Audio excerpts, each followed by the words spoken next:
पड़ोसी मुल्क नेपाल की सड़कें 2 दिनों तक हुई हिंसा के बाद खामोश है। काठमांडू की सड़कों पर युवा प्रदर्शनकारी अब सिर्फ एक ही मांग कर रहे हैं, साफ सुथरी राजनीति और पुरानी पार्टियों से छुटकारा।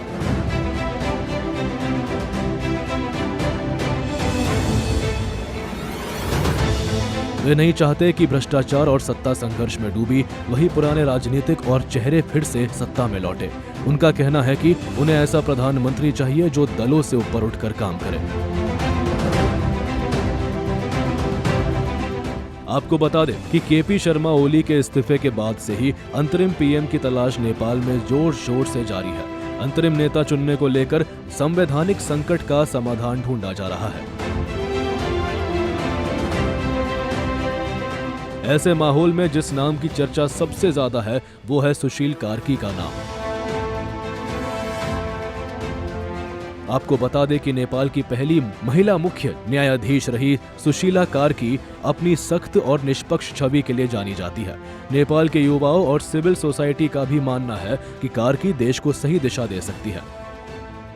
दरअसल सुशीला कार्की का नाम इसलिए भी आगे आया क्योंकि वो किसी भी राजनीति पार्टी से बाहर की है और नेपाली आवाम में उनकी छवि साफ सुथरी है।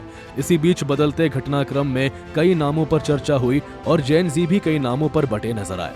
हालात ऐसे हो गए कि सेना मुख्यालय के बाहर आपस में युवाओं का 2 गुट भिड़ गया। सुशीला कार्की, बालेंद्र शाह, कुलमान घेसिंग के नामों की चर्चा तेजी से होने लगी, लेकिन नेपाल में आधी रात को हुई एक बैठक में बाजी पलट गई और सुशीला कार्की का नाम सबसे ऊपर आ गया।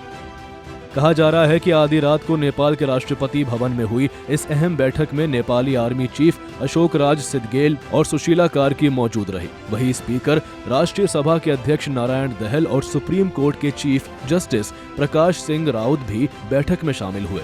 इस मीटिंग में कई मसलों पर अलग अलग संविधान विशेषज्ञों की बात हुई, जिसमें सहमति बनी कि सुशीला कार्की को ही नेपाल की कमान दी जाए।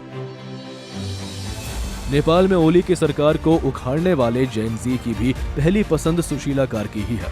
काठमांडू के मेयर बालेन उर्फ बालेंद्र शाह का भी सुशीला कार्की को समर्थन है। आपको बता दें कि नेपाल में अंतरिम प्रधानमंत्री का कोई प्रावधान नहीं है, लिहाजा सुशीला कार्की को उच्च सदन में नामित करके एक जगह बनाई जा सकती है, जिसके आधार पर उन्हें प्रधानमंत्री बनाया जाएगा। बदलते घटनाक्रम में सबसे दिलचस्प बात है कि गुरुवार को दिन में खबर आई कि सुशीला कार्की ने पीएम की रेस से अपना नाम वापस ले लिया है। इसके बाद जेन जी ने कुलमान घेसिंग का नाम आगे बढ़ाया था, लेकिन कुलमान घेसिंग के नाम पर भी सहमति नहीं बन पाई।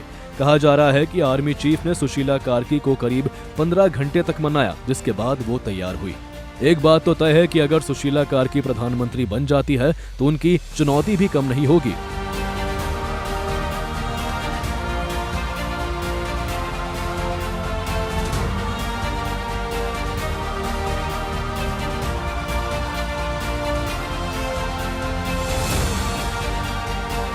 बहरहाल नेपाल की सियासत इस समय चौराहे पर खड़ी है। एक ओर साफ सुथरे नेतृत्व की मांग करने वाले युवा है, तो दूसरी तरफ पुराने दलों का दबाव है।